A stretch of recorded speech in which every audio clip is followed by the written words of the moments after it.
everyone, welcome to CSC Core Concepts in the series of Database Management System Made Simple. In this video, I am going to discuss about the various types of keys used in the attributes or to identify a database system. Now, in my earlier video, I have discussed about the different, what do you mean by entities and relationships and the attributes.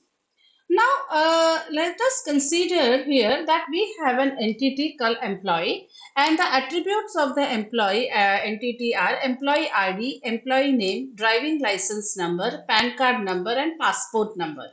So these all things we are going to store for the employee records, right?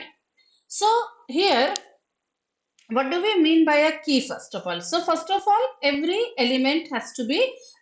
row has to be uniquely identified. If I consider employee name, okay, if I am identifying each employee by a name, right? Now, there can be chances that an employee called John, there can be multiple employees whose name can be John, right? So, if I am storing only the employee name and all the details, then in that case, what would happen is that we won't be able to differentiate which John I am specifying to, right? So in that case, we require a key or you can say a unique ID, okay, which can uniquely identify each row, right? Now, there are various attributes which can uniquely identify. Let's say, for example, here in this case, your employee ID. So as and when any employee joins, he is given a unique ID, or like a student, he is given a roll number. Understood? So let's say an employee ID that can be a unique key that can uniquely identify. So John working in some department will have an employee ID 101 and another person John can have an employee ID 110. So instead of identifying him by his name John, we can always identify in the table records as with its employee ID. Then driving license number is also unique for each of the employees. They cannot overlap. PAN card number and passport number.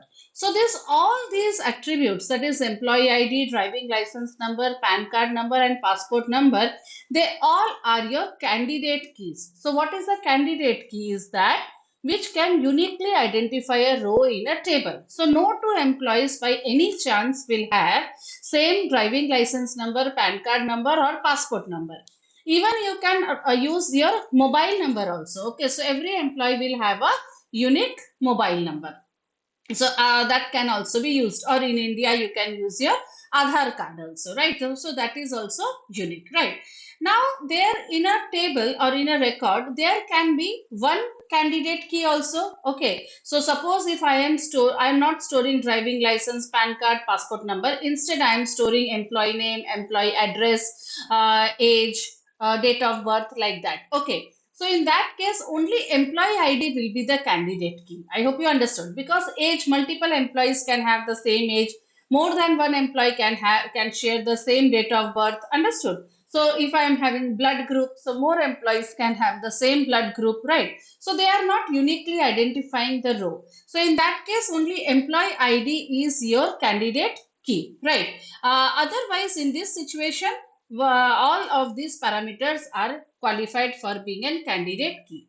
Then comes your primary key. So any attribute that can uniquely identify but cannot be null. Now in this case, you should have a condition that it should uniquely identify, fine, but it should not be null. Let's say, for example, certain employees, they do not have passport. Okay, some employees, they do not drive anything, so they may not have a driving license, they may not have a passport number. Okay, so in that case, employee ID will have to be the primary key, because if somebody does not have a passport number, then we will put null. If you go back to my earlier video where I have discussed about this null attribute, that in case if you do not have any value for a specified column or a row, in that case you are not going to put 0. So passport number 0 you are not going to put, rather you are going to put it null. But a primary key cannot be a null value, because if more than 5 employees or more than one employee does not have passport, then null is the value there. So multiple nulls will not help you to identify uniquely each row. Understood? So in that case, case you have to, the primary key has to be null and only one column can be a primary key. Okay, multiple columns can be candidate keys, but only one column can be primary key. So in this case, we can say employee ID is our primary key because anyway it is not going to be null. So whether he is a technician, whether he is a manager or whether he is a laborer, every employee will be given a unique employee ID. And if in a primary key, as I have told you that attributes are represented in the form of a rectangle. Sorry, the entities are represented in the form of rectangle. Attributes are represented in this oval shape diagram.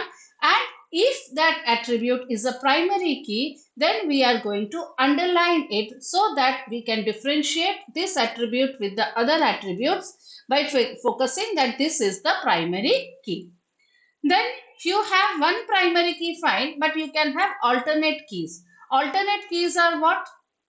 Let's say, for example, since there can be multiple candidate keys, so you didn't select all of them to be the primary key. Okay, so you can keep it as an additional to the primary key, using which you can uniquely identify the attributes. They are alternate key.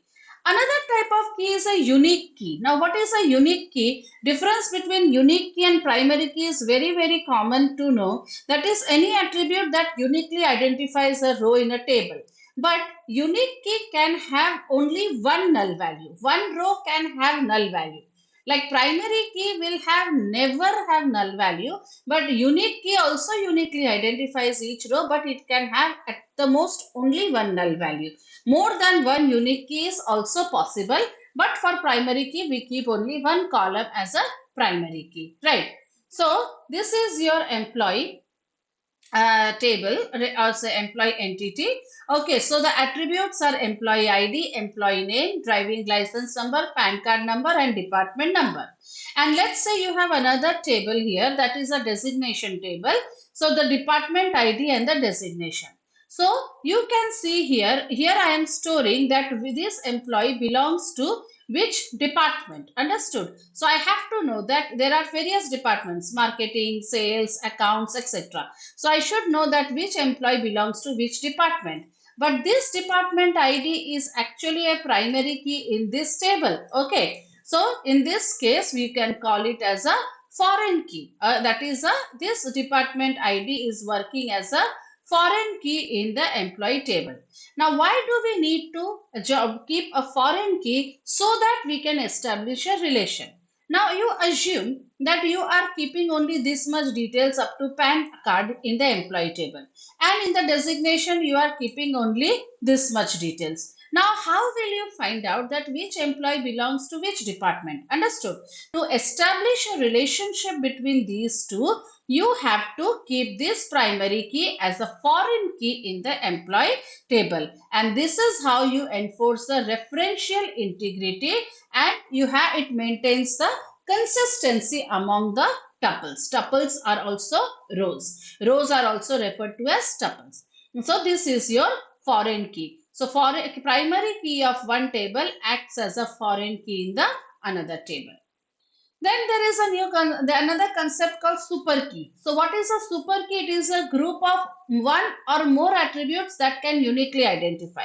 So you can say all the candidate keys, the primary keys, the alternate keys, all of them, okay, qualify for a super key. So it will ensure that no two rows can have the same combination of values. So let's say, for example, here employee ID, right? You can see here this is a primary key, right? Superset of primary key is candidate key and super key. Now super key, from the super key you select some candidate keys, and from the candidate keys, those keys which can never be null, you consider that as a primary key.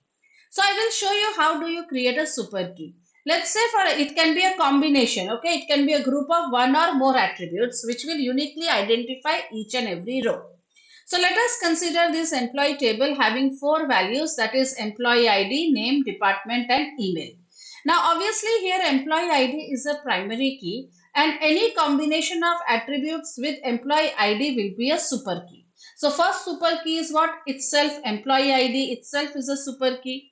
Then you combine employee ID and name. So if you combine 101 and John, that will uniquely identify the whole column. So sometimes, if we are going for some inquiry center, you can either give one detail, so that by that also your data will be fetched, but sometimes they require to what is your name and phone number.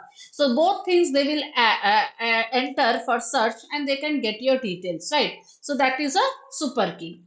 Then you can have employee ID with email. Everybody has a unique mail ID. Employee ID and the department.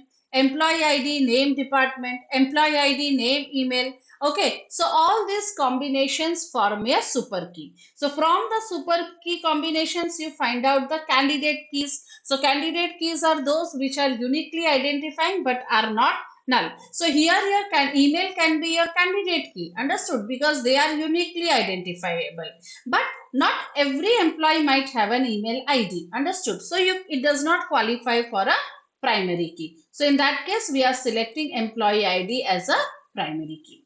So I hope you understood what is the difference between the different types of key, that is a candidate key, primary key, unique key, alternate key, and super keys. Okay, so in my next video, we are going to understand how to create a conceptual design of the database system, that is the entity relationship model, popularly known as the ER model. So don't forget to like, share, and subscribe to CSE Code Concepts. Thank you.